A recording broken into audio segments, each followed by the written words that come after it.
let's talk about what did we learn in the last 2 days. That way, the person who is in for the first time has the advantage of getting the background. 2 or 3 people, please.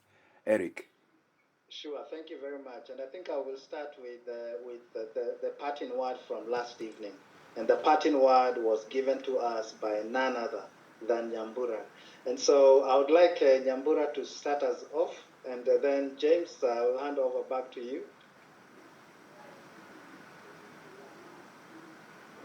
Sure. A good scout is always prepared. Thank you, Eric.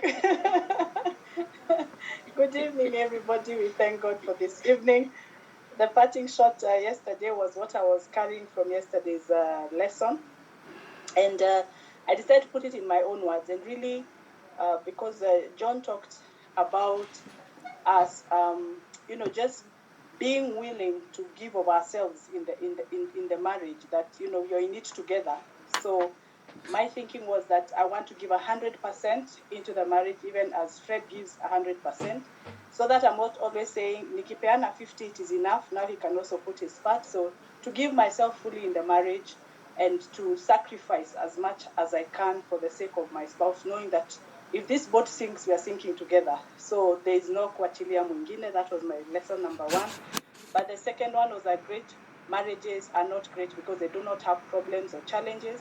They are great because even with challenges, both spouses love each other enough and care for one another enough to look for a way to make it work. Those are my 2 takeaways. Thank you. Thank you very much, Nyambura. Wow. You challenged those of us that they have slept in class last evening.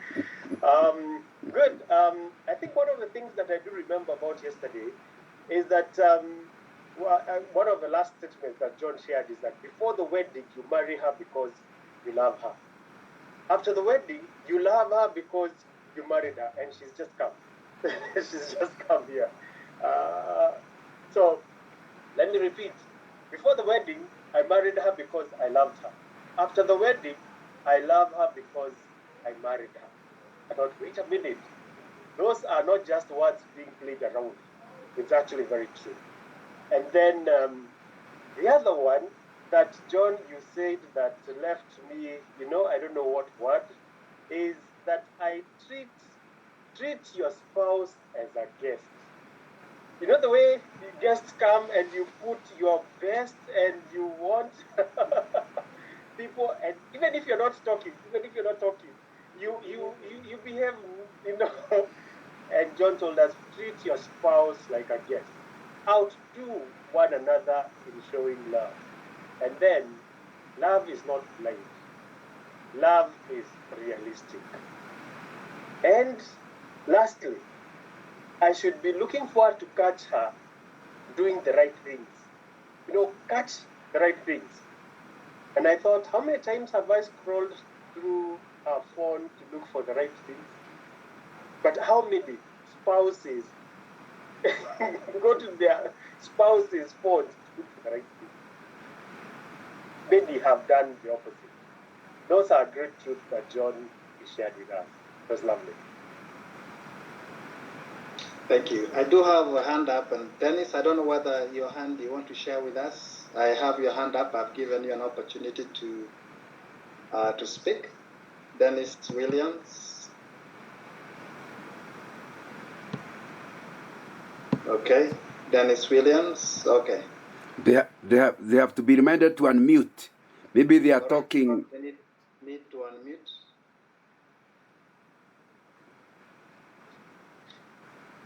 All right, perhaps it was by mistake.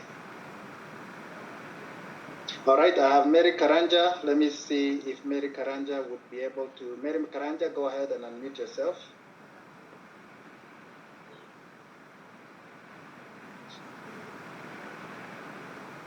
Mary Karanja, your hand is up, so I have gone ahead. If you could unmute yourself.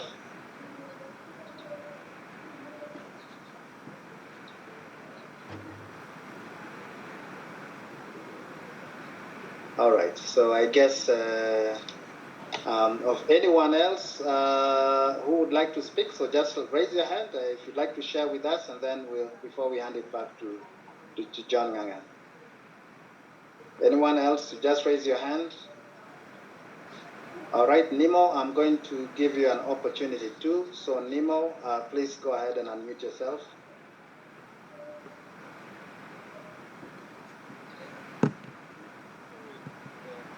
Chairman, nice. It's actually Einstein using Nemo's phone. Oh, fantastic, Einstein. Welcome. Welcome, Einstein. Go ahead.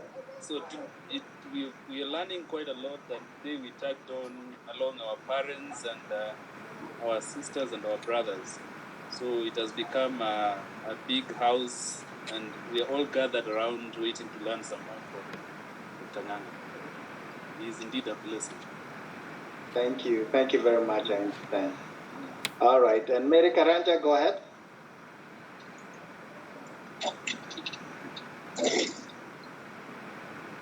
Mary Karanja, you can proceed. I can see you've unmuted yourself. All right, very well. Anyone else? Anyone else that would like to share? Well, as we get people raising up their hands, I think that the way John took us through Romans chapter 12 was really powerful. And maybe a number of us have not been able to interact with Romans chapter 12 in that manner, to bring about a marriage message from Romans chapter 12. And the lessons that came out were very powerful. You remember taking the risk to be transparent. I think that that is an area of challenge, and the whole aspect of vulnerability and honesty in marriage, and being very sincere with one another. And he made emphasis on disclosure before marriage. He talked in detail about it, so that you lay the groundwork and the foundation for sincerity and honesty in marriage, so that we can live in truth, truthfulness. I think that was really, really powerful. And really, we cannot be friends unless we are willing to be vulnerable with one another, and knowing that we are each other's keeper, and experiencing trust to the level of being that open with one another. And I think that if we nurture our relationships in that manner, then it will demonstrate that we truly have become one flesh, that there is no secrecy between the two of us. I think that point was really, really, really powerful. And of course, all the lessons that came from Romans. Actually, last night it was, I believe, just all Romans chapter 12, and gleaning very, very powerful lessons. But I think that transparency and honesty and vulnerability is a true litmus test for true friendship and relationship that is anchored on the truth, of course, of the gospel, and really true love. I think that was really, really powerful. And we pray that God may help all of us gathered on the platform to seek to be transparent one with another and vulnerable one with another. I think that I saw in the question or the comment last night, when the issue of how do we show love was asked, I think somebody talked about leaving your phone without a password. I've not forgotten that. And I think it's a true demonstration of true love. Back to you, Chair. Thank you very much. Then I have somebody who has a name like John. So John Nganga, you can go ahead and unmute yourself. John Nganga, I think your hand had been up. I think that's John Nganga from Kiambu.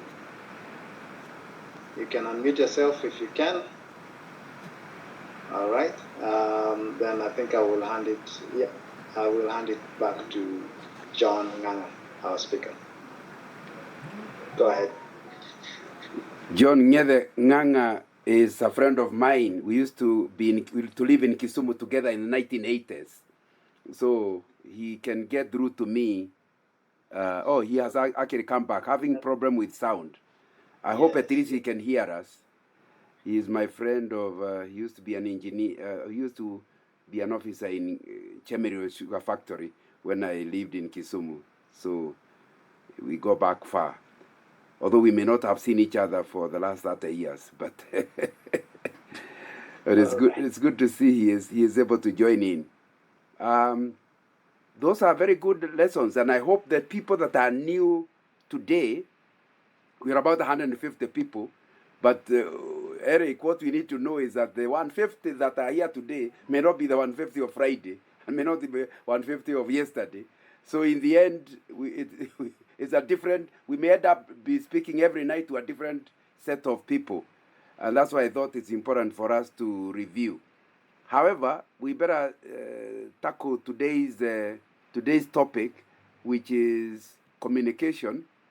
And we need to talk about it.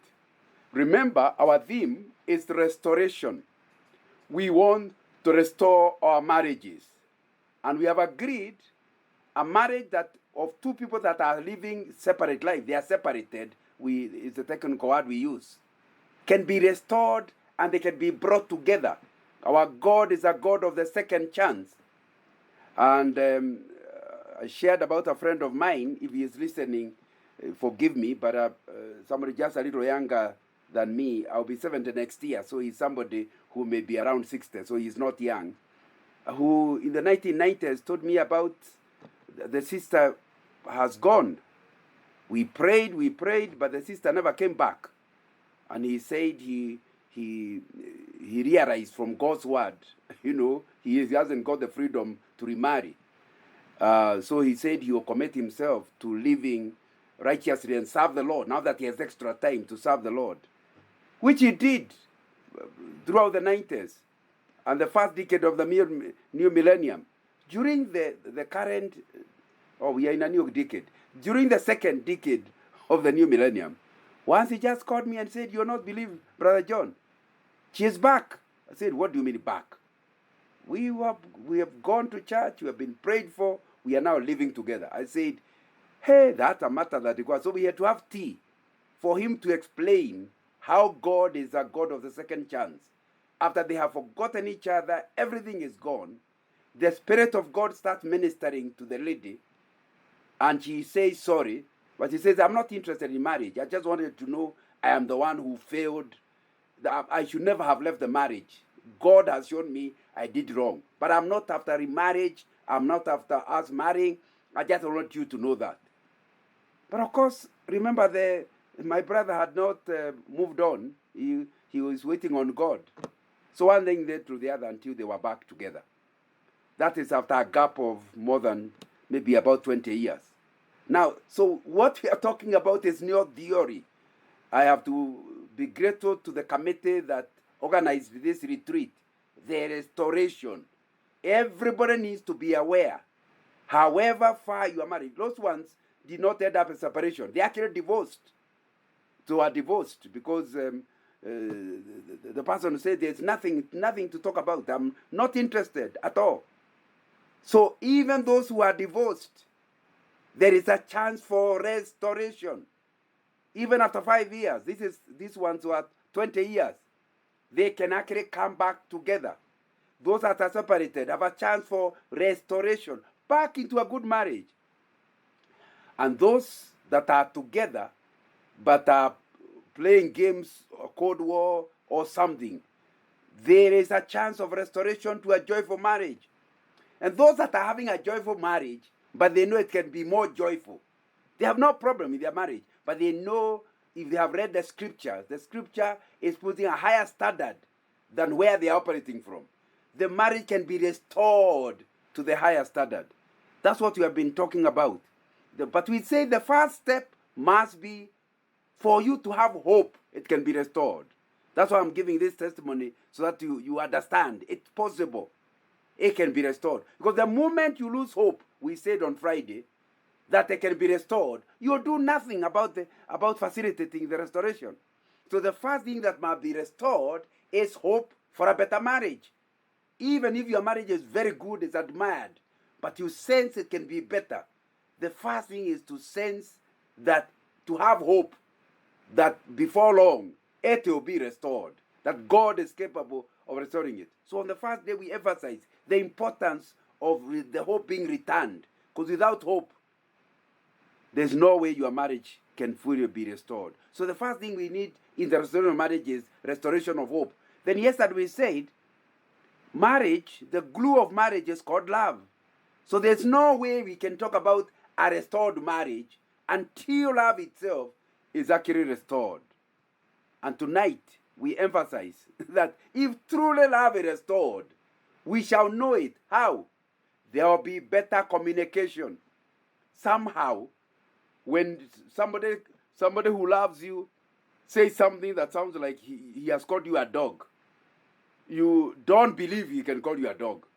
Because you are in love, you are friends. Others have heard he has called you a dog. But you start imagining, he didn't mean dog, he meant love. It's only the words were pronounced badly. Now, you don't believe that he can actually call you a dog. So initially, you don't get annoyed. So you ask again, darling, did you actually say, I'm a dog? Now, obviously, once he confirms that he called you a dog, there will be other repercussions. But communication becomes much easier in love because you do not sit waiting to be insulted and don't believe you are being insulted.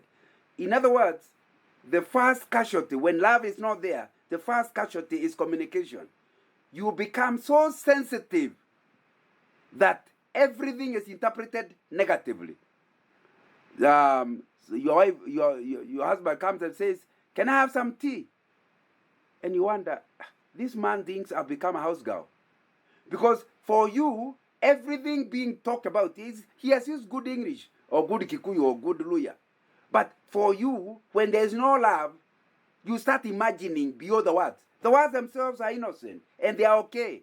But you start imagining, for him to say, give me tea, he must have formed in his mind that I'm a house girl. So you now react, and that night there is no peace in your house. When you start thinking exactly what your husband said, you can see clearly the problem is not in your husband. The problem is resident inside you. You are lacking love, and that can be quite a problem. You know, your wife in the morning says, and by the way, remember to get some money. I need some 10,000 shillings this weekend. But because you're on your way out, she has no time to tell you what it's all about. And the whole day in the office, you start thinking, this woman thinks I'm a bank. In fact, you meditate over that fact throughout the day. That in fact, she married me because of the money I was earning. She is not interested in me. She is interested in my money. By the time you come home in the evening, you might have the 10,000 shillings, but it's a mountain to deal with. And that night, there is total breakdown of communication. Not because of what your wife said, but because of lack of love. And that can be quite a problem. That's why we are saying, if truly the Lord is restoration or is restoring love in your marriage, we shall see it in restored communication. I'm actually saying that the lubricant of friendship is good communication. And in other words, for friendship to continue, is good communication. I've written a book, like I told you, on friendship, and I quoted it yesterday. Let me repeat the same quotation. I put in the book my vernacular saying, Kikuyu saying, Dogo ne makinya.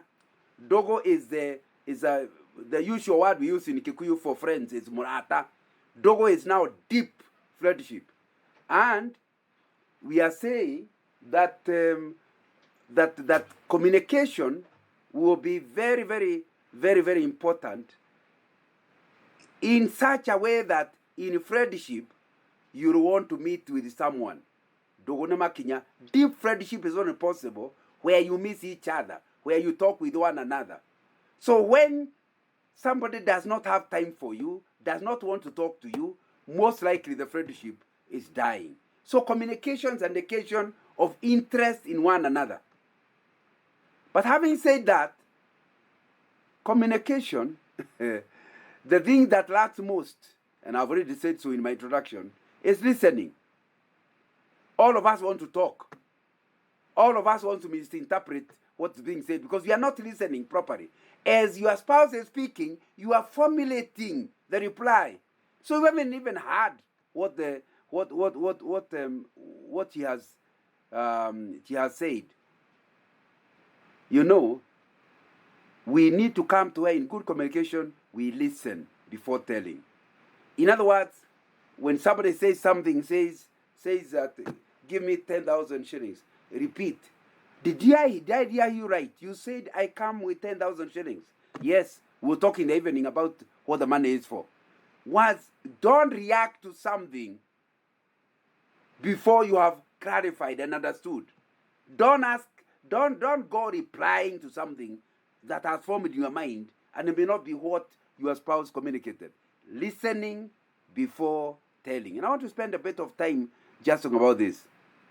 But the wider word communication, I read a dictionary, Merriam-Webster's Deluxe Dictionary, and it said that communication is a process by which information is exchanged between individuals through a common system of symbols, signs, or behavior. That's a technical definition. When we say, are we communicating? What we mean is, has the information in my mind been received in your mind the way I had it? In other words, did I use symbols that have same meaning? In other words, what the symbol means to me is what the symbol means to you. Did I use signs so that what the sign means to me is what it means to you? Or even behavior. One thing seems to be lacking from this definition. There's the word listen. The technical definition did not use the word listen. Yet, the truth is, without listening, there is no communication. Or at least there is no real communication. Communication is a skill to be learned. Unfortunately, people teach us how to speak English. People teach us how to speak Swahili. Now, at least I wasn't taught. But the people are taught Swahili. Those who came in the Moi era are taught Swahili, how to communicate in Swahili. But nobody sits to teach you how to listen. Something they are born with the gift of gap, that I can just communicate. There's no problem. We have known those who talk a lot, but many of them fail to even listen. Yes, they think they are good communicators. Many people can give fantastic speeches, but they don't listen. They have difficulty listening. And because of that difficulty, when love is back in marriage, one of the things that you want is, since you don't want to misunderstand your spouse, you have what we call active listening, where you are seeking to fully understand what the person is saying. In all too many marriages, one keeps on talking while the other sort pretends to listen.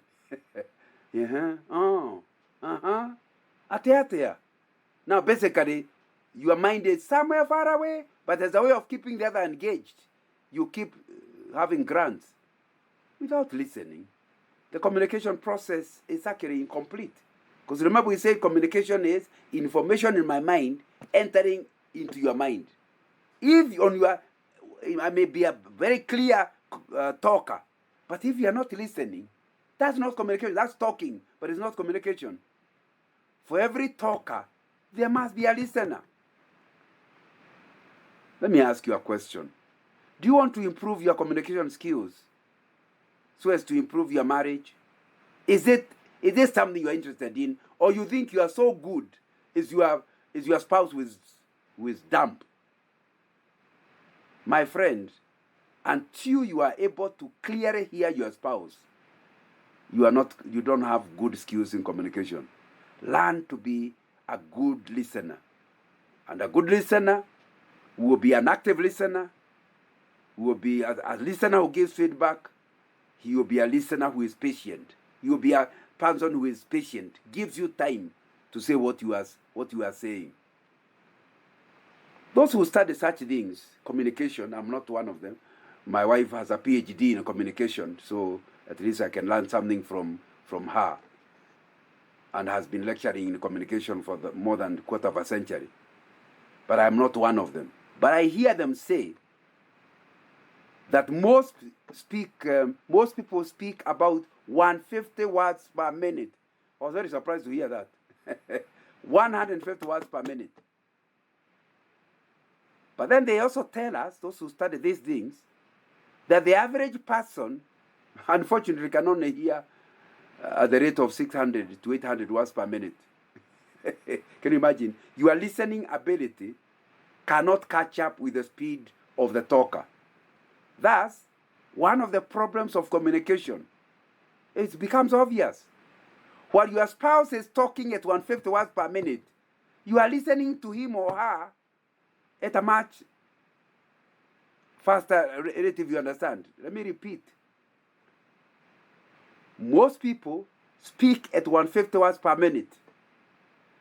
The average person can only hear at 600 to 800 words per minute. About half. No, sorry, the other way around. About 150 divided by 600. I don't know what fraction that is quickly, but at least it's less than 30%.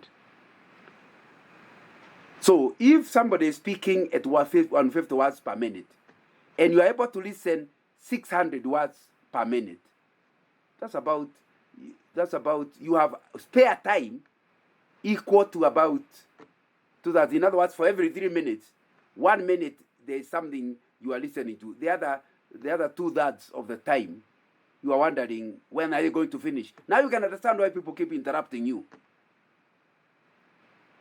So when your spouse is talking at 150 words per minute, you are listening at a much faster rate. Therefore, feeling like there is space to do other things. And that's why people listening, you think they are listening to you. But a lot of the time they are somewhere else. In fact, it's been tested that if, like now you are listening to me, 50% of what I'm saying, you will not remember. That's very discouraging for somebody talking. 50% of what I'm saying. That's why these notes will be emailed to you. Because it helps. Number 2, I am screening my notes. Not because they are beautiful, not because the English is good, but because if you add listening to seeing, sight, the retention becomes much higher. Because now it's not just what you are hearing, it's also what you are reading. Because that's now different. But we are back now. I've just digressed to communication between me and you. But those same things are problems in your own marriage. You have too much time to be thinking of a response when they quit talking. Rather than thinking up a response, why not take that extra time to really listen to what the other person is saying? It also means that the talker should allow people to interrupt them. People feel terrible. Why can't you wait until I say everything? And unfortunately, he may have gone at a tangent to elsewhere. So you are wasting your time talking. Short speech, short discussions with the possible questions along the way. But not questions that are discouraging the person talking, but questions of clarification. Is this what you mean? Is what will help? Because the guy has a lot of time, the girl has a lot of time. It will be very important to allow them to kind of interrupt so that you know that you are moving in the same direction. The extra time you have as the person is talking through it, digest before spitting back on their face. Don't listen, and because you have extra time, digest it, clarify what the person has said. And in marriage, that will be a sign of love. When you start reacting to information, and that's not what I said, it hurts me. So in the process, we could break down communication. But if you turn it into questions, a question should not hurt. Is this what you are saying? Is this what you mean? The aim of communication is simply common perception. We want to have common perception. I went to the village. My mother was there. She was sick. What does sick mean? Where was she sick? Is she in bed? Does she need to go to hospital? The word sick is not enough description. We need a communication that allows what is in my mind who went to the village is what enters my spouse's mind who did not go to the village. To feel that everyone is working together for a common cause. It will be the end of communication. We are moving the same direction. We have a mutual understanding of what is going around us. What's going around one spouse and going to the other spouse. All that comes from, and I'm putting the full responsibility on the listener. Because there's no effort from the communicator that will help you. It is if he is not a good communicator, it will still be the listener with a problem. Why not ask questions? Because if you actually ask questions, you help the person to clarify. Why condemn? Why react negatively before you have fully understood? I want us now to break into discussion. Now I know we don't break into groups. And James is going to help me to go through the 3 questions. Maybe he might have to allow Stephen Waweru to ask a question because he raised a hand. But the first thing I want us to discuss is what makes you feel heard and understood.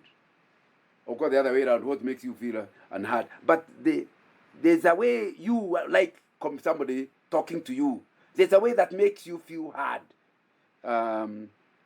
Rather, where you are talking to someone, I'm now talking, remember we are concentrating on the listener. What makes you, me who is talking, feel heard by the listener? And not just heard, feel understood. Remember we agreed in an adult class, I may not even know as much as you know. That's why we are always allowing room each night for all of us to become teachers. So I will also learn in the process. Question number 2. What makes it hard to communicate to your friend? So you are now talking as a person. I find it so hard to speak to my spouse. What makes it difficult for you to communicate? Not to talk, but to communicate. Now you have seen the difference between talking and communicating. Getting what is in your mind into the mind of your spouse. What makes it difficult for you to communicate with him or her? Question number 3. What do you recommend your spouse does so that you as a couple can communicate better? What should your spouse do so that would help improve communication between the two of you? You can see I'm removing responsibility from you to the other person, but of course it also may touch on you. Can you take over? Yes. Go ahead. Yes, thank you. We let's try to take 10 to 15 minutes maximum. Okay, thank you very much. We have 10 to 15 minutes. It's now 7:28. So we go all the way up to 7:40, dealing with those 3 questions. The first question, and what we have done in the last 2 days for those who are new, is that when a question is asked, we go to our chat facility and answer. Post the answers. It doesn't have to be a long answer. It could be just a few words or just one word that completely describes what it is that you want to share. The first question is, what makes you feel heard? What makes you feel heard or understood in communication? What makes you feel heard? Unasikika. Yeah, what makes you feel heard or stroke understood in communication?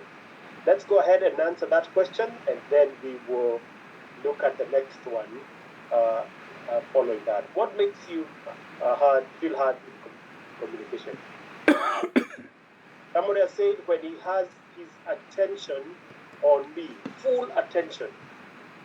Second one says when my listener is able to, wow, they're coming fast and furious, and I want to get them all.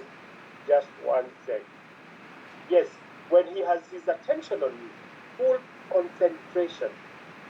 Second one says, Mugendi says, when my listener is able to repeat and articulate my communication to them accurately.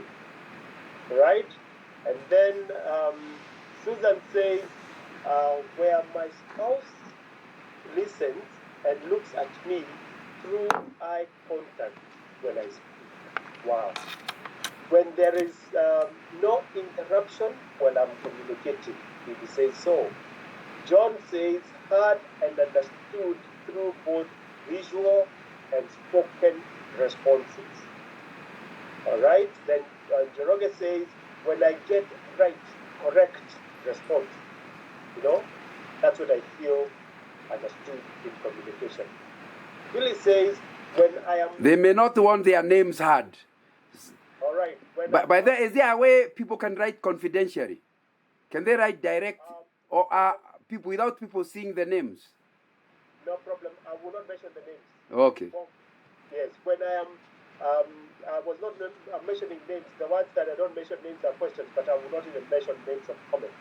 When I'm not interrupted, and then someone says, when the target audience actions as per the objective of the communication, when the target audience actions or does actions as per the objective of the communication, I feel understood.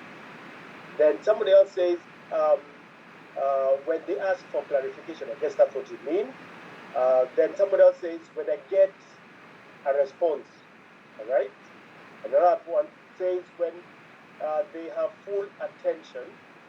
And then someone else says, when he listens without judgment.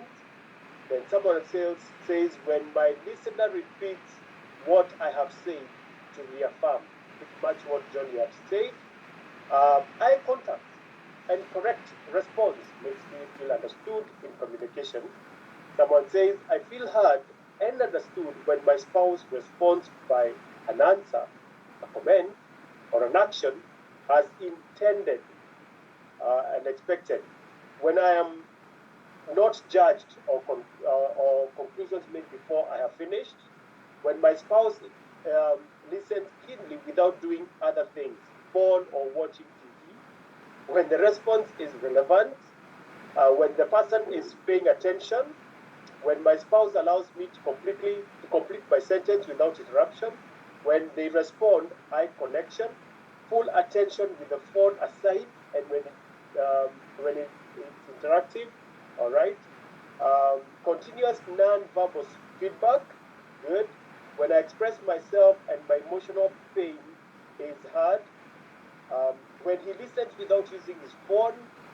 When there is active listening. When the interaction goes sufficiently back and forth, is evidence to me that there is that we are each listening and seeking to be understood. When my listener adds to what I mean. And when there is a flow of healthy dialogue as opposed to monologue. And then somebody says, yes, those are the comments that we have so far.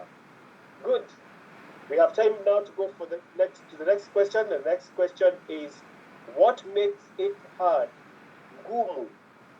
What makes it hard to communicate to your spouse? What makes it hard, difficult to communicate to your spouse? Let's go ahead and answer that one. Let's get the responses to that one from your perspective. What makes it hard? What makes it difficult for you to be understood, to feel understood, to communicate to your spouse? Right? Waiting for responses on that one. And here we go. We have 2 or 3 responses.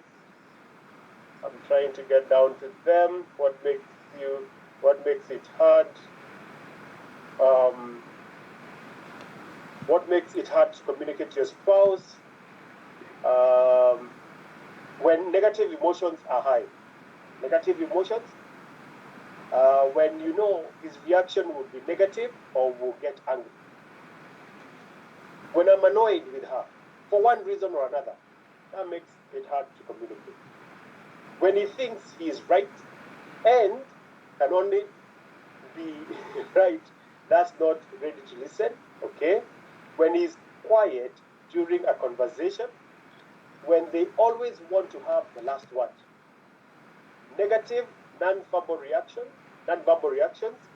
when the other person is habitually nagging and giving least attention. When they are angry and shouting. it gets into it. Okay? And then another one says, when it comes to a one-way avenue, then someone says when there is intimidation. When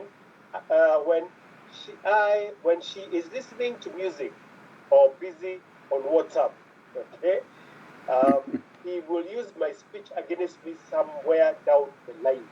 All right.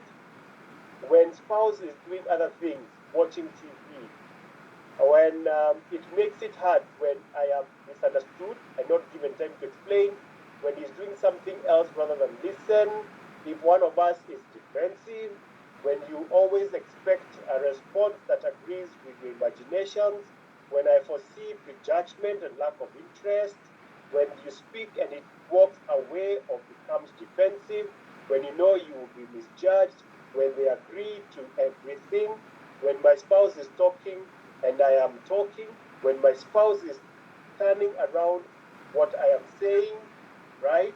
When there is unresolved issues, when the mood is negative, when the recipient is not interested, when he is on the phone, negative response, most often communication, when no forthcoming response, when there are other people, children who are not intended to communicate, when feedback is sarcastic or feedback has nothing to respond, when I do not want to be grilled over a niche. Thank you very much. Those are the responses given to what makes it hard to communicate to your spouse. Last question, we have about 3 to 5 minutes. What do you recommend your spouse does so that you communicate better?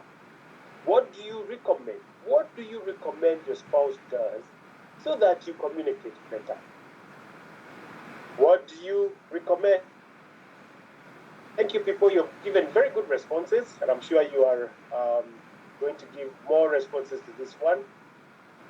What do you recommend? Somebody said keen listening. Someone says be an active listener.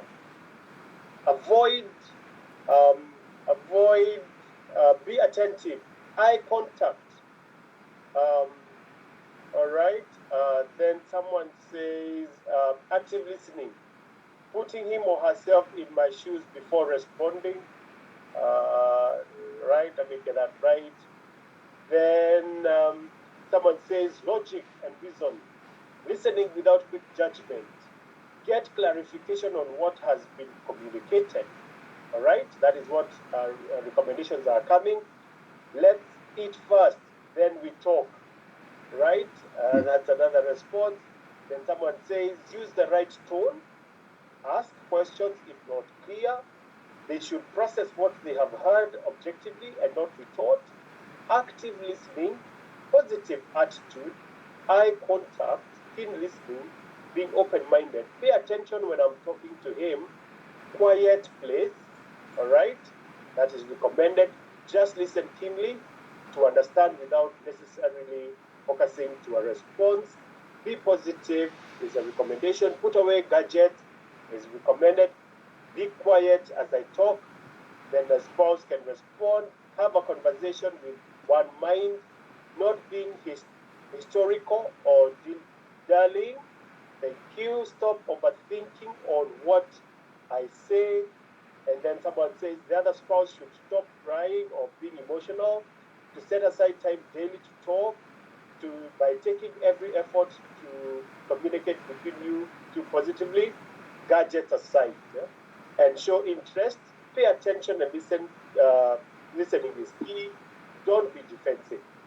Empathy and kindness. Drop everything you're doing and listen. Develop dialogue. Then, good. I think those are the responses there. Develop dialogue culture. Avoid too many details when explaining something. All right. Those are. Let's spare time. Someone says sparing time to talk about talking. Okay. Avoid references to past failures. Stop interrupting when someone is speaking. And what else? I think those are the responses given. John, we have taken 12 minutes so far. And then somebody says, have two-way communication. Give time to each other talking and listening. All right? Those are the responses that have come so far. Thank you very much. Back to you, John. That's a very rich class we have. Yes, it is. I think that's a PhD class, I think, with that kind of a few minutes, and they have come up with so much. And I like your words, fast and furious. So you can see it is something that is in them, and I believe this recording will be made available to everybody so they can listen slowly, because that was pretty fast to hear, not just what I'm saying, but what we have actually said to each other, because I think that's all very, very, very important. Because people are speaking from their own experience, so it cannot really go to waste. It is something we need to deal with. The things just like I've done every night, the things I'm going to say are not going to be any different. They are actually just adding to what you have just said. But maybe it is still important for me to say them, although I'm repeating what you have said. You know, if you are talking about that difficulties in communication, I'm told by the experts that you communicate any idea in your mind, you communicate it in 3 ways. Content. My mother is sick. She has been to hospital, but she doesn't seem to be improving. That's the content. Unfortunately, these experts tell us it measures about 7% of the total communication. What finally is perceived will be beyond the sentence. My mother is sick. She has been to hospital, but she is still unwell. The actual words of the message make up less than 10% of what is said or what is heard. So that's on one way of, passing the content is one way of communicating. The second way of getting what is in your mind to the other person's mind is the tone of voice. How you say it. Oh, no, my mother is sick, and he's been to hospital, I don't know. Now, the same content, but the tone of voice is communicating beyond the content. And these experts tell us it measures about 38% of what is understood of the total communication. Notice that the way we say things includes the tone of voice, has almost 5 times the impact of the content. One statement may be given a completely different meaning simply by changing the tone of voice. And I think that's one of the things that I think we have to ask ourselves, because unfortunately, if you were born in a family which talks loudly, that's the way in your home everybody talks and they talk at the same time. Even when you get married, you are not about to change. By the time you marry the guy, he is 30 years. Surely 30 years of training and practice. How do you expect to change because you came to the home? So the other person, the way they talk, one person talks quietly, you have to even try to listen. So you think when somebody talks quickly, they are fighting. But they are not fighting. That is the natural way of talking where they were born. So you can see these days, although the experts in communication are saying it, it becomes a very difficult time because it even takes 40% what is understood. And my home, my experience my home is not like yours. Can you see why I have kept emphasizing throughout the 3 days that there are many irreconcilable, now I can pronounce it properly, irreconcilable differences in every marriage? Because what can you do about it? No, darling, why can't you say it quietly? Why must you shout? But the guy is not shouting. It's you thinking he's shouting, but him, he is talking at very low decibels because his brother is even louder. Now, so he thinks he's the quietest of the group, and now you are having trouble. And yet, what the spouse understands will relate with how does the other person, where did they grow up? And I think that's something important. And that's why I'm taking time to talk about it. That although I say it, you need to be clear in your mind that things may not be that straightforward. Tone of voice, because that's a cultural issue. Tone of voice is a cultural issue. It's not the same thing. The Nigerians, for example, I hope they don't mind me saying it, are loud. You think they are fighting, but they're enjoying themselves. Now they think the East Africans are rather held back. It's like intimidated. No, we don't think we're intimidated. We communicate the way we do. Yet, I don't want us to ignore the experts. They are saying your content is not what is understood. It's the way you say it. The third way of ensuring that your perception is finally the other person's perception is your behavior, non-verbal communication. And this is a whopping 55% of the total communication. By far the most important part of communication is what we call body language. It includes facial expressions. Like you talk to somebody with hands on the hip. In one culture, it may mean, do you really qualify to be talking to me? So when your wife is talking back to you, and you happen to be a Kikuyu, and she's holding her hands on the hips, you can't hear anything. She may even saying, I love you, with the hands on the hip. I understand, you are joking with me. You cannot mean what you are saying. Or a cocked head. Now, each give a different meaning to the actual content of the message, depending on the culture you are on. I'm told the Japanese say yes, yes, yes. Whereas, of course, we think they are saying no, no, no. So you need to be aware of the cultural differences. But whatever your culture, you need to be aware that people are not hearing the content as much as they are hearing not just the tone, but your behavior in communication. It is most important that all three components in a message can become congruent. Since you now know all of them are being listened to, you have to think about it. Suppose the message is, I love you, darling, but the eyes are looking at the ceiling. Rebecca, I really love you. Now, the shoulders are slumped. And the voice, I love you. What did you say? What do you think your spouse will understand with that? The content is the same, I love you. You can even play it louder to hear. And that's a fine, good message. But the overall communication will say something else to your spouse. They mean, I heard the pastor told us to be telling our wives, I love you. I'm telling you what the pastor told us to say. Basically, it just means that it's not from me. If all three sources of perception do not match, people will not only understand, will not only understand, but will also believe what is communicated by the other two ways, which may be in contradiction with the content.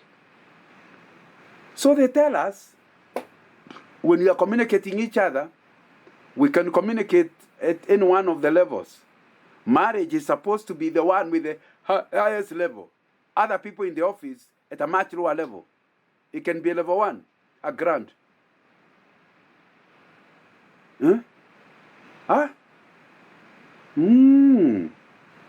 It's absolutely the lowest level of communication. A monosyllabic word. It seems to be an answer, or perhaps a salutation, that may even convey more to us if we know the person well. But if a stranger just goes, you have no idea. But there are people who communicate like that. Hello, I hope your marriage is not at level 1.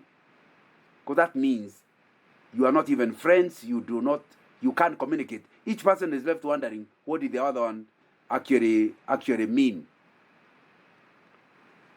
So you need to move your communication, especially if you're a spouse, well beyond level 1.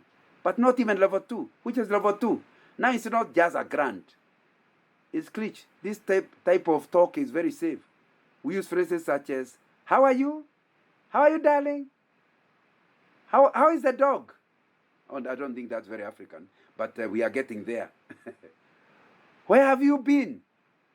Hey, I like your dress. In this type of conversation, there is no personal sharing. You don't know my likes and dislikes. Each person remains safely behind his defenses.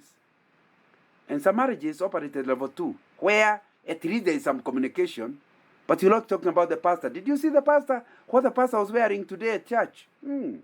He seemed to be improving his dressing. Now, nothing about me and you. It's just about, Kalonzo was in Embu yesterday. Oh, but Odinga was in the coast. Oh, some of the other guys were in Kajiado. Now, there's that kind of communication is level 2.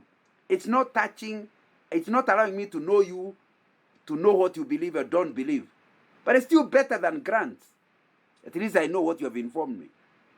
So my suggestion is, please move to level 3, where you report the facts clearly. You can talk about my mother. You can talk about my mother, not about what I believe about my mother, but about my mother. In this kind of conversation, we are content to tell others what someone else has said, but we offer no personal information on these facts. My mother was very happy with the dress you sent her. My father really appreciated your cooking the last time he visited here.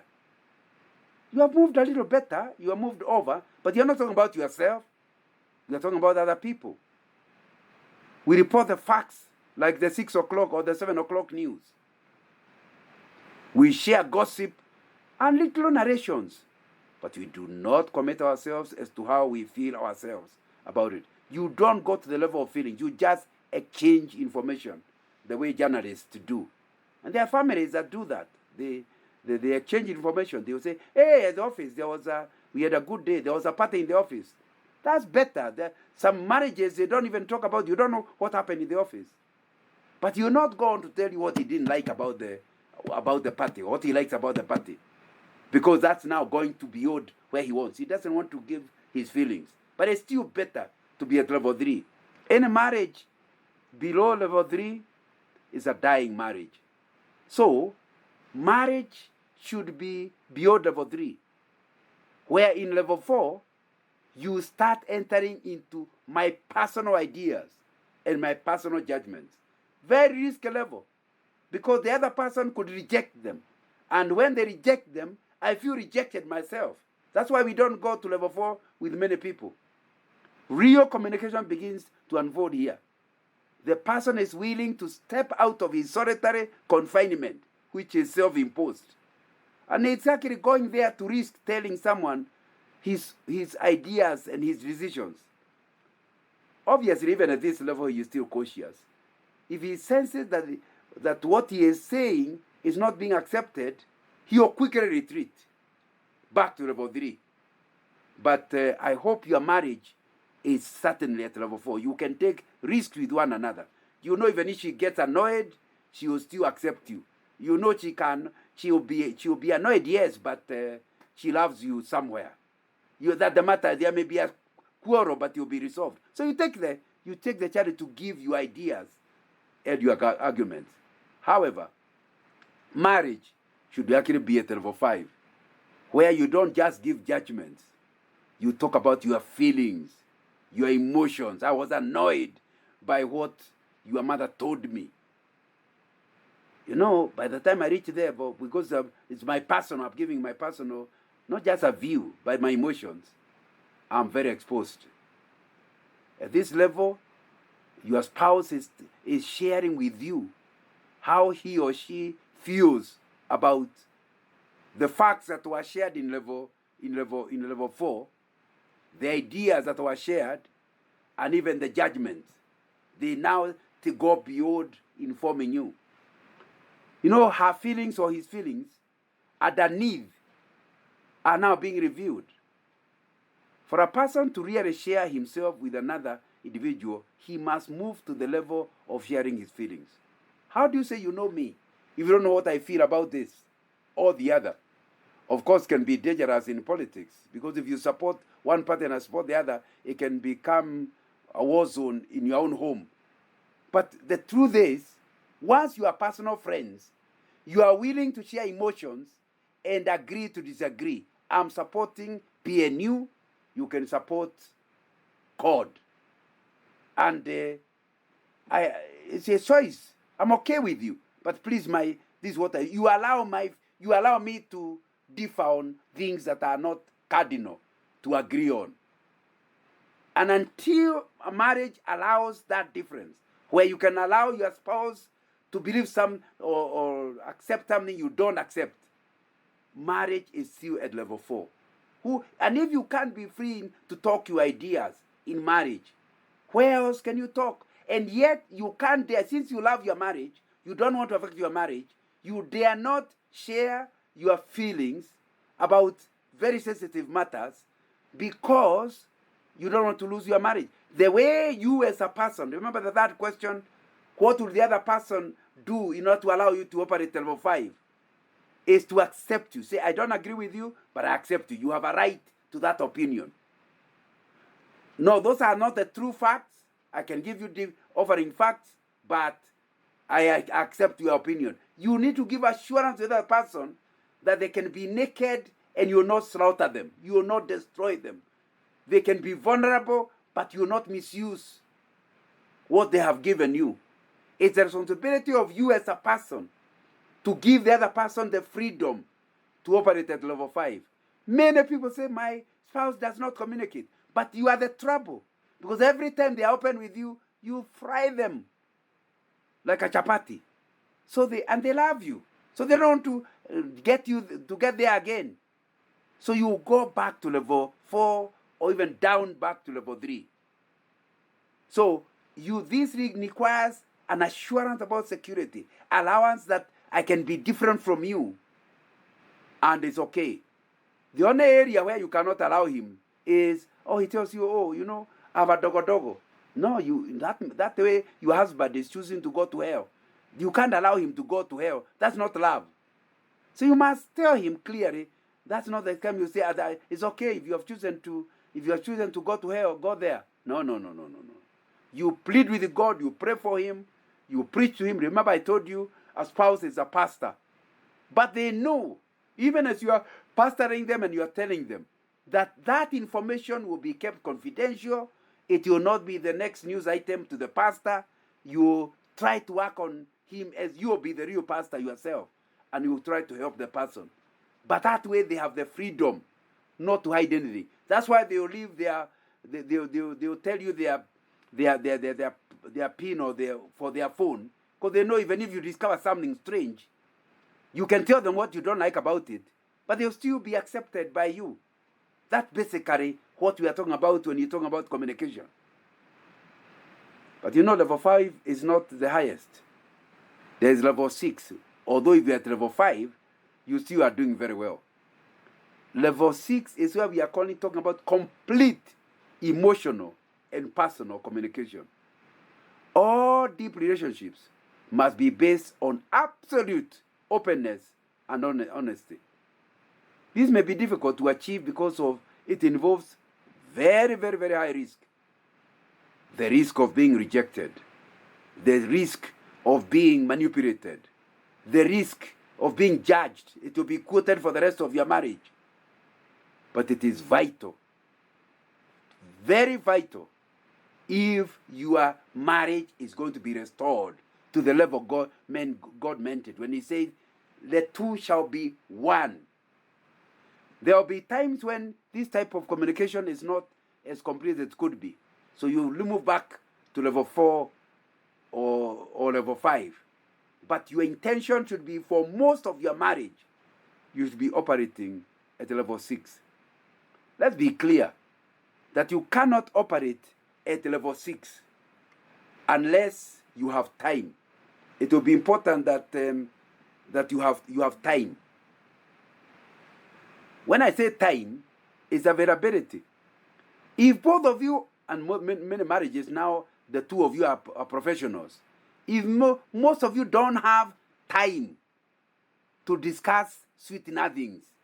You only have time for serious business. Do we have school fees? When can we go together to see my mother on the weekend? There's no relaxed time when you can be with one another. You even go to the evening, both of you very tired.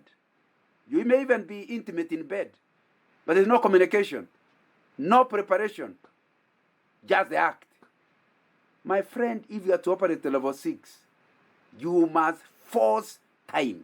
In other words, if you have a very busy person, you are busy doing what's a priority.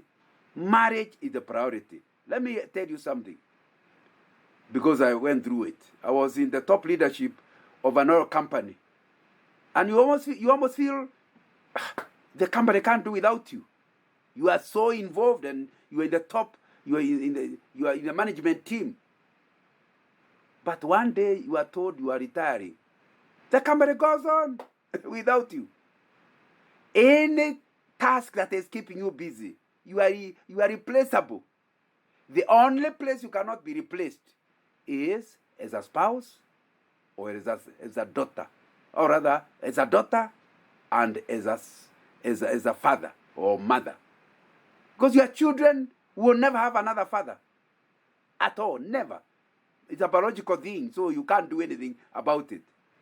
Your spouse cannot have another husband. Even if they sleep out, they are booking a location in hell. You are the only one available. So to be proud that you are so successful in your career and you are a total failure in marriage is to be specializing in a minor and minoring in a major. I mean, so you must find a way to communicate that level, to be accessible. Your wife should feel she has access to you. Your spouse should feel she or he has access to you, and that you are available, that you have a great time. You have to restructure your timetable so that you have a night out or a day lunch or something where children are not involved. It's just the husband and wife. I keep reminding people, children are not part of your marriage. They are visitors to your marriage. And they only are temporary visitors. They come for no more than 20 years. If you marry at the age of 25, and you have 2 or 3 children, by the time you are 30, they are all born. By the time you are 45, all of them are out of home. And you have been married for 25, 30 years. And remember, if you are dying at 90 and you are 50, there will be another 40 years without any children. So they come for such a short time. You need to be aware of it. And I'm not suggesting you don't look after them, but don't make children part of your marriage. Your marriage is complete whether you got children or didn't get children. Because even if you got them, they are temporary. All of us listening here are children of somebody whom they left. And the period you are without children is longer. If you talk about people who live normal life to 80 years or thereabout, and they married in their 20s, their marriage will be 50, 60 years. Only 20 of those are there going to be children around. So surely, your marriage has nothing very little to do with your children. So it means you must create time, not for your children this time, but for your wife, for your husband. There's no way you can communicate level 6 in a hurry. It has to be where there is enough time to go back to the root of the story, where you can instead of applying a formula in school, you used to be told derive the formula. That means before you use it, you say how it comes in. And with the spouses, they are supposed to derive the formula, not just apply it. So that's a critical requirement if you are going to restore our communications. Number 2, trust. My friend, trust is earned. You don't say, trust me, trust me. Why should I trust you? It is terrible to imagine that people must trust you. Why don't you earn the right? How do you earn the right? By being open, by being transparent, for apologizing for what you said that was not correct. It's not exactly what I told you yesterday. When you do that, you are earning trust to where they know, I think it's Friday, I was talking to somebody, and they were talking about another person, and I told them, but that person cannot have told you a lie. You trust him, don't you? Yes. So let's start from that point. Then we talk about how to sort out the problem, because he was sending me to the person on a conflict they have. Now, my friend, the worst thing you can do is to lose the trust of your spouse. That's why infidelity is the worst thing in a marriage. The worst you can do to your marriage and your family is to get attracted to another man or to another woman to where you suffer from infidelity. And infidelity is at two levels. There's what we call emotional infidelity. What is emotional infidelity? Finding that you are getting emotional security from somebody else who is not your husband, who is not your wife. You don't sleep with her, you are not involved sexually, but you have found somebody else. That is what we call emotional infidelity. That person has taken the role God meant for your wife when he said the two shall become one flesh. You are becoming one emotionally with somebody outside God's mandate. Now, trust means I can trust you.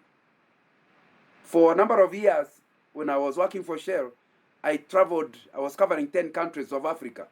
So most of my time I was either flying or in a hotel somewhere else. You can imagine if you have a spouse living like that, they have the freedom. I'm in the Hilton in Tanarivo in Madagascar. They are speaking French. I hardly ever met any Kenyan or East African in that place. So what I do is unlikely to ever reach Rebecca. It needs to be understood that she can trust me. And when she trusts me, there will be easier communication when I'm back in the country than when I have done things that can create lack of trust. I remember one time I was doing a traveling job, and she was the one out. I think she was in Mombasa. And then the organization she was with actually had a party or something. But that was in the 1990s. There were no mobiles. We normally rang every night. So at a certain time in the night, I rang. Unfortunately, it rang the room, and until I was told the person cannot be found. I rang again and again. By the time I rang the fourth time, somebody told me, we need to be honest with you. There is a dance going on. It's very unlikely that your wife will be available. They are in the dance. And I just burst into laughter. Because I know my wife cannot be there. I don't know where she is, but I know she cannot be there. When I talked about that, he laughed at me. That's how husbands are cheated. Now, you need to understand. Obviously, she finally came to her room and she was told. And she rang me late in the evening. Because we have created trust among us, it doesn't even cross my mind. And within no time, I'll know the truth. And I knew exactly what was happening. My friend, how will we communicate at level 6 when I am doing things that make her think that I trust my mother more than I trust her? That I'm freer? There are things my mother-in-law tells me which my husband never told me. That means he doesn't trust me as much as he trusts his mother. If you really want to operate at this level, and the good thing about it is that when you are at that level, a lot of stresses disappear because you have somebody to share them with.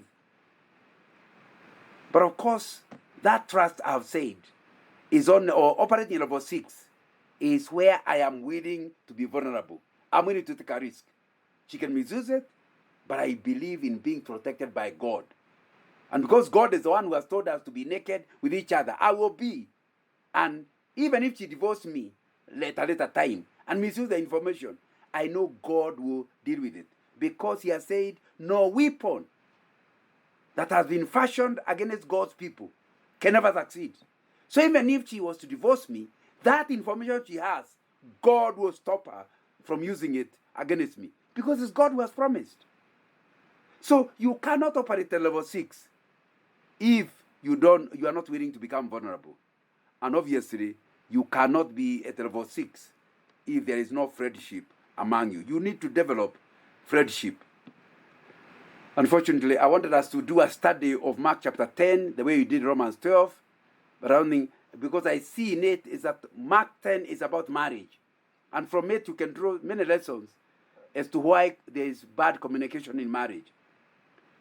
You know, verse 2 in Mark 10, verse 2 is saying, some Pharisees came and tested him by asking, is it lawful for a man to divorce his wife? Verse 7 says, for this reason, a man will leave his father and mother and be united to his wife. You know, verse 5 is saying, it was because your hearts were hard that Moses wrote this law. Verse 10, when they were in the house again, the disciples asked Jesus about this. He answered, anyone who divorces his wife and marries another woman commits adultery against her. And if she divorces her husband, marries another person, she is involved in adultery. And this is not the adultery like falling into a sexual sin. This is where you are not actually doing adultery. You are practicing adultery. You are professional adulterer. That's what Jesus is saying. Don't quote me, quote Jesus himself.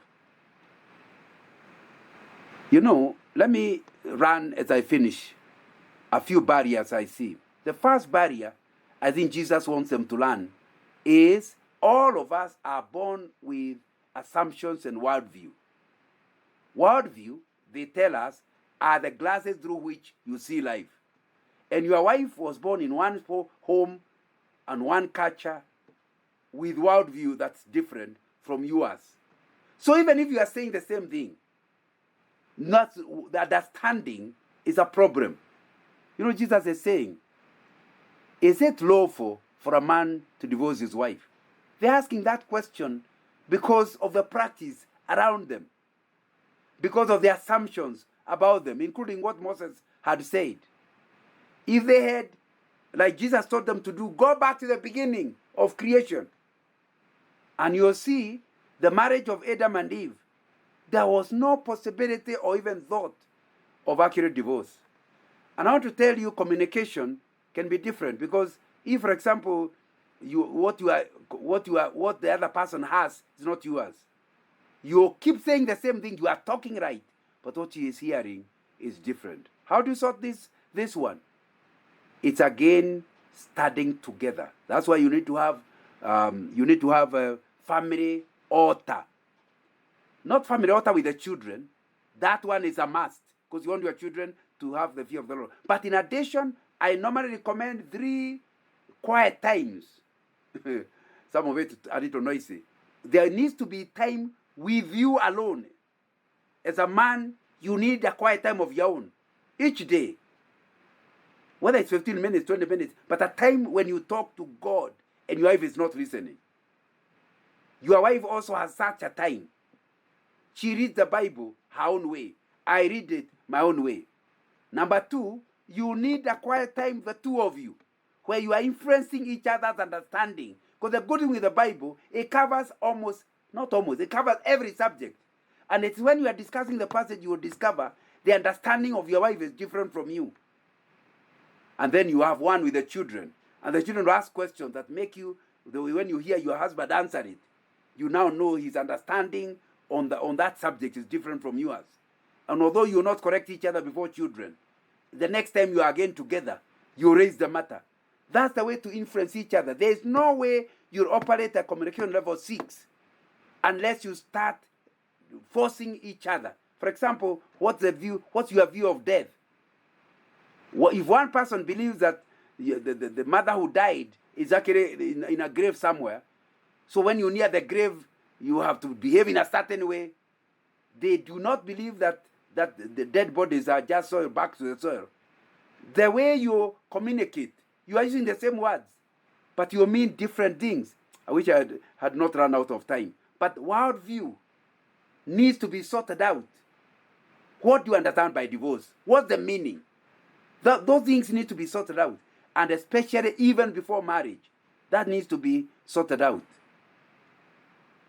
The other thing he says is, for this reason, a man who lives with father and mother. What is he saying? He is saying, if you want to operate at level 6, the critical word here is leave.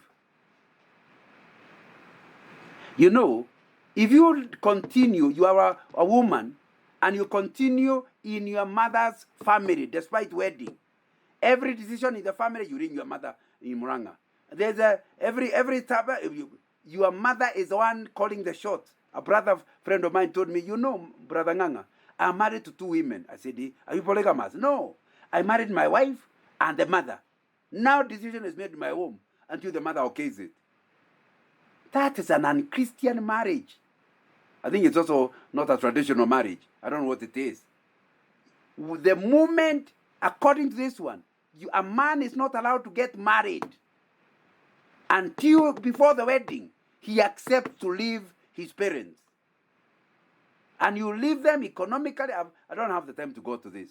Because in as far as you do not become a different unit, you don't begin a separate new unit, the fact that you are still operating from there, communication will be different. Because I'm saying communication will be checked against others, and their beliefs will be not the beliefs. You are not developing a family unit the way God intended. Because in a marriage, we leave the parents of the girl, we leave the parents of the boy. In fact, here the emphasis is on boys leaving. What will mom think of what she is saying is what is the problem. So you are not listening with your ears. You are listening with your mother's ears. And you have a lot of communication problems. People call them in-law problems. And they are not, your parents are not the problem. It is a man who refused to be a Christian man. It's a man who has refused to leave home. And you don't have a Christian marriage. If it was a Christian marriage, you must tell your father and mother, by allowing me to wed, from now onwards, you are not an instructor. I can consult you, but what I decide, only person who must participate in my decision is my new wife. So you can't communicate properly when you are still there. And it can be the wife, can be the husband, and that's the problem. You know, the Bible then goes on to talk about cleaving. But if you never left, how will you cleave? What is to cleave? To cleave sounds like a present continuous tense, where you continuously are looking for friendship. People talk about courtship before marriage. Now, the Word of God is talking about courtship inside marriage. After you have left your home, you have now wedded, you now must look for a way of befriending your spouse. The other family can be likened to a kingdom. The husband is the head of and the king of this kingdom. Wife is the queen. Man and woman are co-equal. Just as a kingdom can have only one king, the family must have only one king. The husband, not his father, not his father-in-law. So it's important for the husband to leave his earlier kingdom. His father had a kingdom, but he has now come out of that kingdom to create a new kingdom. Then cleave to his wife and establish that new kingdom where he is king. The wife must do the same.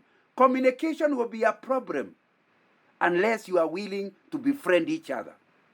And I think I have to refer to that. Verse 8 is saying, and the two will become one flesh. So they are no longer two, but one.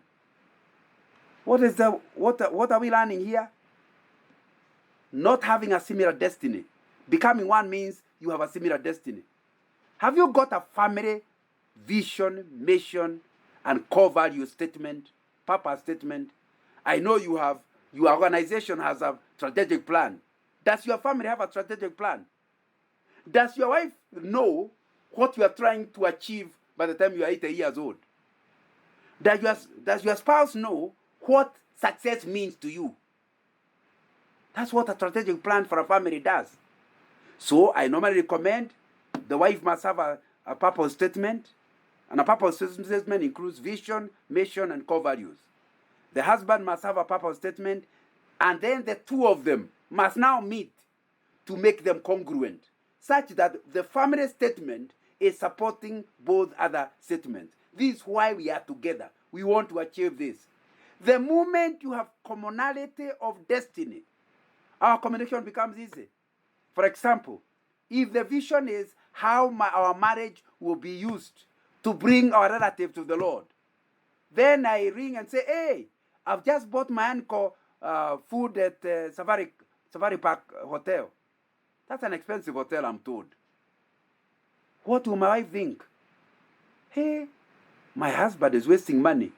Not before he knows that we have been looking for a way of getting my uncle saved. And money now becomes, remember, money is a tool of helping us to achieve our mission. So if she hears, you bought him lunch, hey, thank you very much. She's not bothered about the money because she knows the money is being used for something they are agreed on. Verse 9 is saying, therefore, what God has joined together, let no man separate. This is the issue of permanence. There are a lot of marriage problems that have to do with, my gray hair will not be seen in your home. So if I don't think you are going to stay, how will I communicate with you? The communication problem is coming from lack of permanence. I'm thinking of what I'll do after you leave me. That's why it's one of the worst things to have women who keep telling their husbands, I'll divorce you. Hey, I'm going to divorce you. Can't you talk about how to deal with the problem? Why do you want to terminate the problem? It's just like the issue, the marriage. And there are my men who also say, I have to keep looking around because I don't know whether I want to stay with you for life. God's word is clear. You enter into marriage, which is a car without a reverse gear. It can only go forwards. It has no ability to go backwards. And the moment we both realize we are in this for keeps, our communication becomes very easy because we now know whatever each person is doing is to help on the long haul. Permanence in marriage eases communication. Since common destiny removes a lot of suspicion. You know very well everything somebody does is for the good of the family because they have no intention of leaving. And we have talked about nakedness. We talked about being united as a wife. Listening involves giving your complete attention to a person. That idea of becoming one, cleaving, will help you to not be distracted. You will be able to keep key eye contact because this is a person who matters to you. Don't think what you are going to say. You don't think of what you are going to say next. You listen. Just let your objective be to take pleasure in what is being said. You are enjoying the story from your spouse. You have given them feedback, but you enjoy listening to them. Make sure you really have the message before offering a response. Isn't that what Proverbs 18:13 is saying? He who answers a matter before he hears it, it is folly and shame on him. Shame on her also. Now it's important to understand when there is this commonality I'm talking about, you want to hear the other person fully. And important, you will not hide the feedback. You enter, if the partner is talking, you'll ask questions, you will say something, you will nod, you will communicate, you are in this. That must have been very great. You mean, that must have been great. That encourages the other person to keep talking. And you let them know that you are still there and you have not gone to La La Land. You can be there looking, but your mind is very far. You learn to share the other person's experience. James 1:19 says, let every man be swift to hear, slow to speak, slow to anger. That's the communication style. He's teaching on communication. Swift to hear means a good listener. Slow to speak means you wait until you understand. Slow to anger means don't talk from emotions. If you become emotional, call a time off. Says, can we continue this discussion another time? The moment your emotions are high, stop it. You know you are likely to say something you regret later. Let that person say, I'm getting a little angry. Let's not talk now. That will improve your communication. And we could go on. My time is up. We need to allow a few minutes for questions. So back to you. Sorry, I took a little longer than I should have taken. Thank you very much, John. We truly appreciate a great wealth of knowledge and information there. Very, very practical. helping us to be able to make marriage practical. This is the time we welcome questions, and there are two ways you could do the questions. One, you can use the question and answer facility so that you direct the questions that you have. And the other one, you're free to write the questions on the chat. If you do not want other participants, attendees, to know what question you're asking, you can address the question to the panelists only. The host and the panelists, is a facility that you can do that, and you'll be able to see those questions, or ask the questions at the Q&A facility. So we will request that people post their questions there, and we will read them, and our Brother John will respond them. Brother John, as we wait for main questions for today, there was a question yesterday that somebody felt needed to be asked again. The question was regarding infidelity. And if I can remember well, the person was asking, what do I do in the situation where my husband wants to be intimate, and I know he's been going around? The thoughts of the fact that, the person is not, is not faithful, keeps taking us back in our marriage. What do you say about that? How do I help with that? I think tonight I've emphasized what a blow infidelity is. Unfortunately, you can be a very sensitive person, such that every time you see your wife with a workmate, you think they must have slept together. So you come home imagining your wife is immoral, but you have no evidence of any nature. So before you start calling your wife immoral, why don't you confront him and say, I'm feeling very insecure. Why? I've been seeing you with this man all the time. Although you work together, the other people you work together with, and you don't seem to spend as much time with them. And I know we are human. How do you are making me very insecure. I don't even feel like being with you in bed because I think you are sharing your body with somebody else. I don't have the evidence, but I want you to convince me and make me come out of that feeling. And you give your spouse a chance to actually dispel the thing. If he is a neighbor and you still have some circumstantial evidence, my suggestion is you go for counseling. Go to a pastor or a professional counselor who can talk to both of you and try to confront your wife or your husband, whoever is a culprit. And in the process, they may be better at getting out or fetching out the information until you know whether there is a problem or not. Once it is established that your spouse has actually slept with somebody other than yourself, obviously, in these days of AIDS, 3 things must happen. Number 1, he must own up. Because the worst thing you can do is not to sin, although sin is bad. The worst thing is not to sin and not to repent. So I think the first thing is to establish, has he admitted he has done it? Does he admit it's a terrible thing? Does he realize he has failed God and the spouse? That needs to be established, either on one-on-one with the two of you, or by involving the counselor. It needs to be established.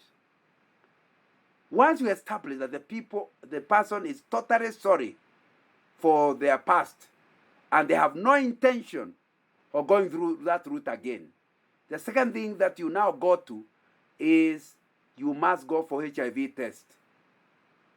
You cannot, if he truly knows he slept with somebody, whoever he slept with, of course they cannot admit they have slept with others. But if you found a woman willing to sleep with you, you should make a quick assumption that she has slept with others also. So she may be okay herself, but I'm told you count 6 other people beyond the person you slept with, because they may have the disease from previous areas. So I don't think it's right for somebody you know very well you slept out and not go for HIV. And it's not HIV going alone. We go together. I'm not asking you because you are the one who went to go alone. Both of us. Because I know I have no problem. I'll go with you to a trusted doctor who can give us trusted results. So that's the second thing. Establish that there is no risk you are taking in bed. The third step is the culprit person knows that even after the first two steps are established, the other person has emotional hindrances that may refuse the body from reacting. For example, if a man, you may think he's impotent, but it's not that he's impotent. It's a psychological problem that is stopping him to perform in bed. So don't say, see, we have gone through that first two. It's tonight. No. Give the guy enough time to heal before you can actually say that you should sleep together. Start giving him reassurance because you are the doctor as a spouse until they reach a level where sex can begin again. And I'm drawing this from counseling people who have gone through it, who find pastors more risky because so they come to me because I'm not a pastor, and they think their matters will be more protected, so they come to me, and we have to agree, because I don't know. One of them told me, I don't know what's wrong with my wife. I've repented. And you have to say, the wife said, wait a minute. I'm not rejecting your repentance. It's only my body hasn't accepted yet. Give me time for the body to react, the head to convince the body. Now, I don't know how that is done. I'm not a psychologist. But that's something I have learned as I've done counseling. So it's important to understand all those processes have to be there. However, if a guy refuses step one, my suggestion is don't separate, but try to use different beds until the matter is sorted out. Because even if he is sick, if he happens to be sick but he hasn't discovered, and then he ends up dying, at least you don't want to leave your children without anybody. So if you love your children, at least, don't try to sleep with somebody before the process is fully done. So if the house can allow it, have separate beds, separate rooms, if it's possible, or separate beds, if it's not possible, so that the process can go on before you can come back together sexually. First Corinthians chapter 7 verse 4 says you can stay away from sex for an agreed period, for an agreed reason, so that both of you are supporting each other.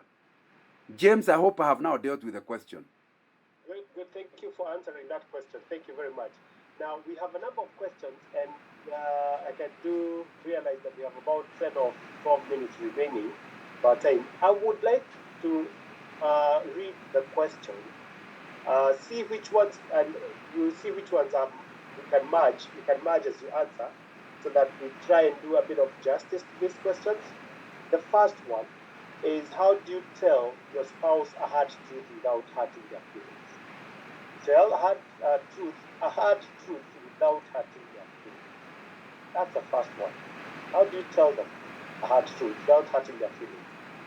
The second one, what can be done? What can one do if your spouse is a non-believer? A spouse is a non-believer and have no time for you. So that's the second question. A spouse is a non-believer, they have no time for you. The third question is, my wife feels I don't support her and I don't agree with her plans. And the person says, what do you recommend? That if you're working in different areas, what do you recommend? She feels I don't support her and our goals, and I don't agree with our plans. What do we do? And especially now that we are working in different areas. Then the next question says, how do I communicate feelings without being misjudged? How do I communicate feelings without feeling misjudged? And then The next question, there are many. The next question is advice and on how you deal with a situation where a spouse embraces a new doctrine. So this is a doctrinal issue. A new doctrine and is not listening to your concerns. So we talked about family altars. So yeah, I guess that's why this is coming. What are some suggested ways to spend more time with your spouse to the exclusion of children frequently? What are some suggestions of ways to spend more time with your spouse? And then, yes, there's another one of an unbeliever, so I'll not read that one. Good. I think we're okay now. Okay, let me start with this one of special time with your spouse. Unfortunately, there's no answer because it depends on if you are farmers, you can decide to farm where the workers are not, so you can talk throughout the day as you are digging. So it depends really on the structure. However, whatever you do, however you do it, there must be time you allow for each other. Set up a time, maybe 1 hour per week, when the children are not involved. You call it our time, and the children even learn that is your time. When I talk about children, I mean children above the age of 3, because the ones below 2, you can talk very sensitive matter. They will not understand what you are saying. But my guess is that once a child is more than 3 years, they start understanding. These people are talking things that can frighten. Now, so I'm saying, because you see, I'll be coming to the other one of telling things that can hurt. And the child can see the way the mother is reacting. The father is not talking good things. So that's why we are saying you need to go to where you are alone. And it doesn't have to be an expensive place. You can just go to the kiosk next, as long as there's a place, a corner where you can talk. You can also take a walk. My wife and I do walking. And I discovered if you are at Jeffreys, especially before COVID, if you walk in Jeffreys, you are the 2 of you. There are many people walking, but they are not with you. They don't even know you. And if you walk about an hour, if there's something you disagreed on, 20 minutes will be lost. The other 20 minutes, you are breaking the ice. The final 20 minutes, you might say something, and you are not paying anything. You are just walking. So at least my wife and I have used walking to help us to talk. And it doesn't cost anything. Of course, that tells you we are not walking very fast, because people walk very fast are panting. They can't talk. It means you are walking at a speed that allows you to communicate with one another. But if you are rich, my friend, why can't you take your wife out? Or why can't your wife go out with you? I'm being careful with my English. So that, because you have to budget it, so it's not that you are taking your wife out. It's that you have agreed money is worth it to go for an outing, the 2 of you. Now, and that needs to be done. So my suggestion is you do it at 2 levels. On a weekly basis, can we have an hour? When you close all work, no washing or plates, you just concentrating eye to eye, the two of you. That's once a week. Once a month, you can now allocate 1 or 2 hours when you can be together and you can be out of home. Where I got this idea from was my days at Alliance High School 50 years ago, when as an A-level student, I used to be left by 90% of our teachers or white people. And they used to call me as a Christian boy to be in their house. In a day, they used to call Nairobi. Today, John, today is our Nairobi evening. Can you come home? And I used to really enjoy it because they had biscuits and chocolate. All the things I couldn't get from school would be kept there. The children are kept to sleep. And I'm told what to do if they wake up. None of the night did the children ever wake up. So I just enjoyed them with the biscuits. But that's how I learned. There's something called an evening out. They were going once a week. Now, unfortunately, we copy Wazungus in wrong things. The good ones, we don't copy them. Because I don't know how we don't do those kind of things. Remember, they were living babies. These were young people. The teachers were young people in their 20s and 30s. And they were living babies. But they knew it's very likely after the baby is washed, fed, if they sleep, they will go at around 6:30 and they'll be back by 9:30, and the child has not woken up. How come we can't do that? And of course, many of the people around here don't even have small children. So it means our problem is not lack of time. Our problem is marriage is not a priority. If it's a priority, you will create time to be with one another, and it doesn't have to cost money. Anyway, unfortunately, we don't have the time. That's a topic that we need to deal with. I should have asked the question. Many people would have had very good suggestions if only I had asked the question. Telling the truth in love without hurting. Let me start saying there is no way it will not hurt. So don't try to say, I did not tell her because she would be hurt. I like being frank.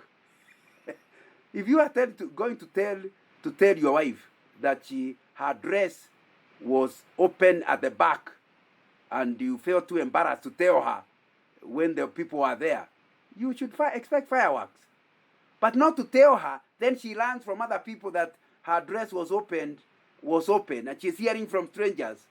She will now be worse hurt. So why don't you want hurt level 1 and hurt level 2?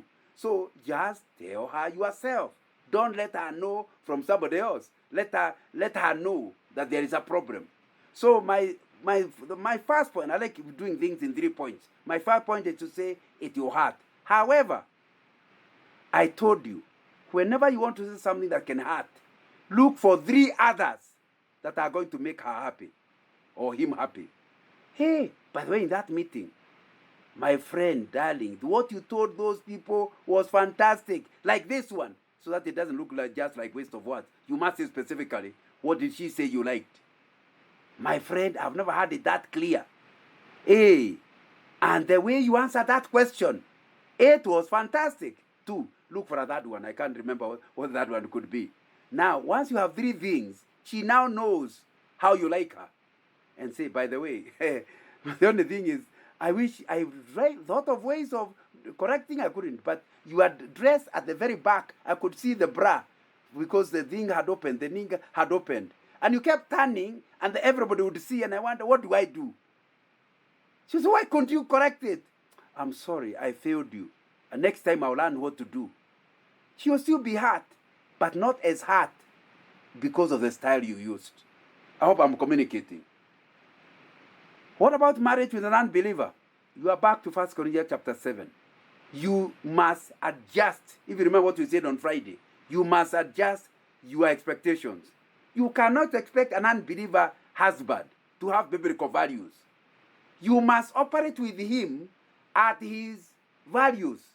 So when he does something, the way you would have been annoyed if it was a Christian husband, you don't get annoyed because you know, that's the way they believe.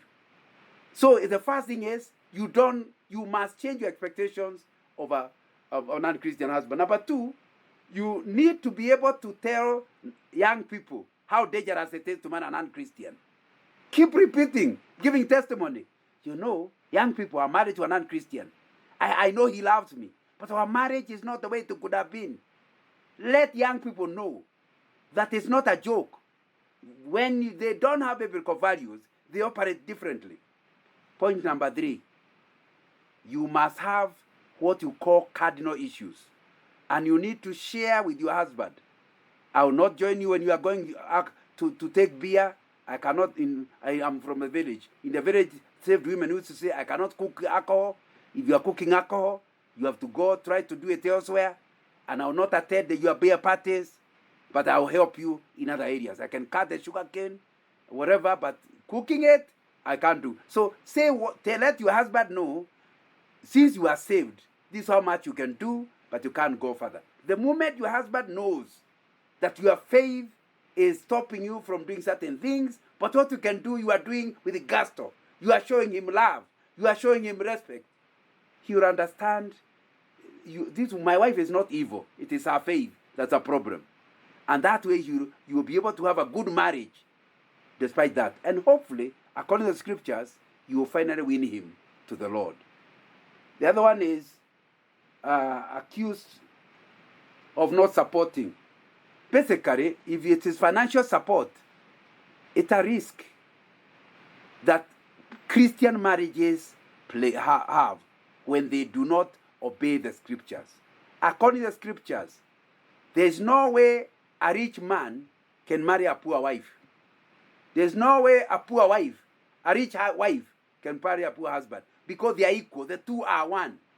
So nobody supports the other. That's what I said earlier. So your wife cannot accuse you of not supporting him because you have no money.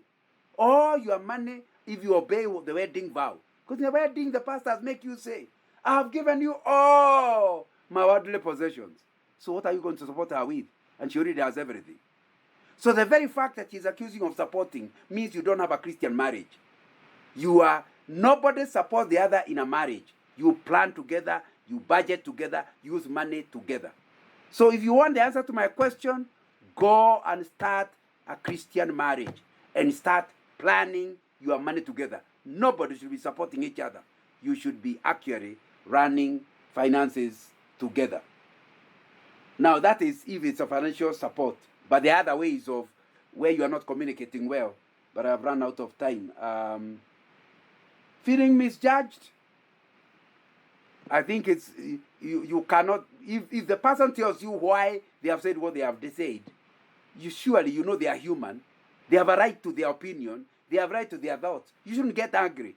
I hope I have repeated tonight the many problems with the people that are sensitive.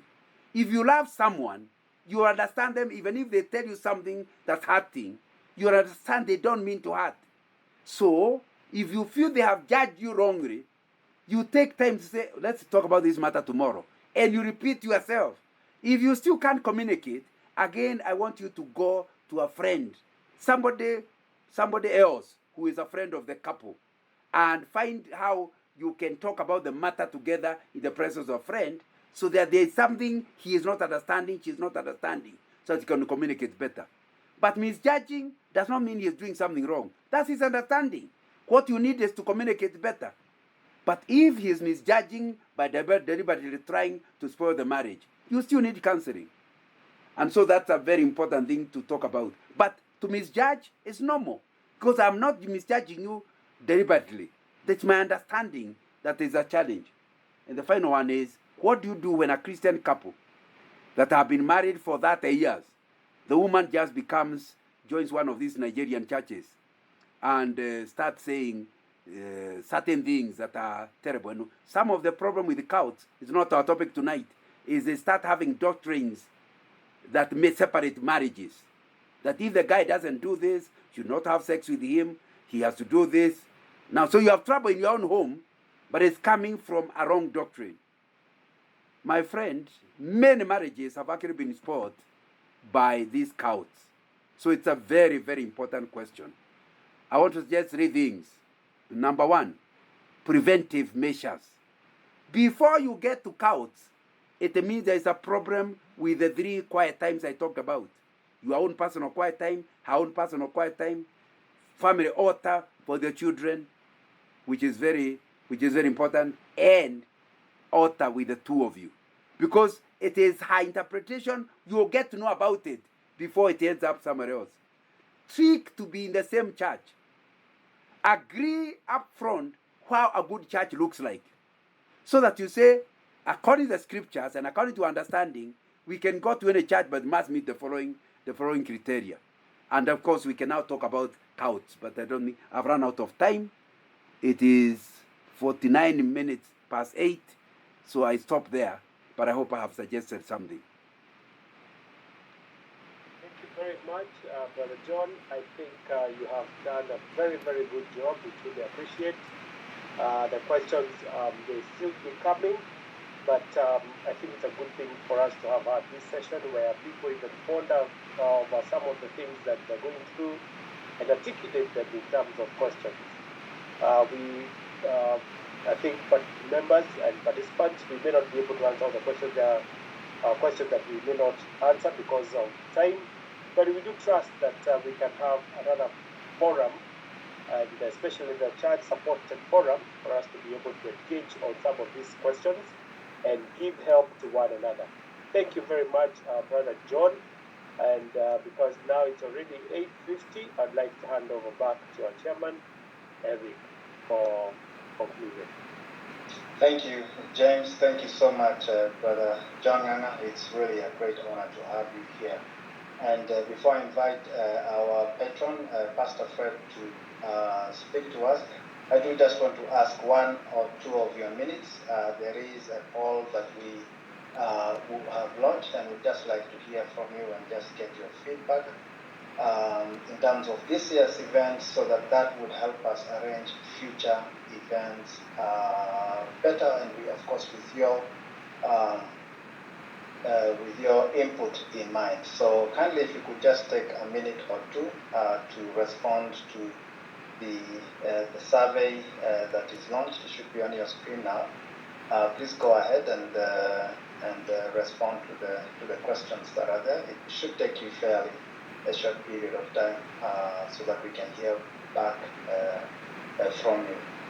And as you do so, I want to thank those that have joined us, for the 3 days or the 2 days or even just today, for your time and for your contribution during this time. It's really been a wonderful 3-day event for all of us. I have personally benefited a lot. As I mentioned to you earlier on, as we started, that there is no marriage that is perfect. Each marriage is a work in progress, and I think the sharing of Brother John Nganga is very, very insightful to that. And our goal as a ministry within RBC is to have God-centered marriages and to make the family environment a vibrant environment. Because when you have a strong family, when you have a strong marriage, we have strong foundations in the society, we have strong foundations in the community. The country, the nations, the world would never be a better place until and unless marriages are really founded on Christ. So thank you very much once again, and I want to invite Pastor Fred Auma, who is our patron, to give the parting shots before bringing us to a close. And thank you, James, again for facilitating, and to all the team members, all the committee members who have done a fantastic job in putting these sessions, this year's retreats together. Thank you all for your prayers as well and for your contributions. We want to thank you most immensely. And of course, I will not forget my dear wife, Catherine. Thank you for the work as well. I know many of you have been looking and wondering where is she. She's in Kinshasa, and I'm happy that she's managed to join us throughout the sessions. Over to you, Pastor Fred. Well, thank you, Brother Eric. We won't spend too much time, but I hope that the polling is still going on as we speak and heading to prayer, and that would really be so helpful and so useful to us, so that we can improve and we can do better and we can appreciate what the Lord has done. I think that we have very eloquently expressed our appreciation to everybody. I think from our house here and from the pastoral desk, I just want to echo the words that you have spoken. Again, thanking our participants who have been very loyal over the years and who have believed in us, that our ministry has been a blessing to them and has been beneficial. And so we really want to just thank everybody and for your participation and for your belief in what we are trying to do at the Rejoice Baptist Church. And from my heart, again, thanking the committee, again, so very sincerely. It takes a lot of effort and sacrifice to put this together.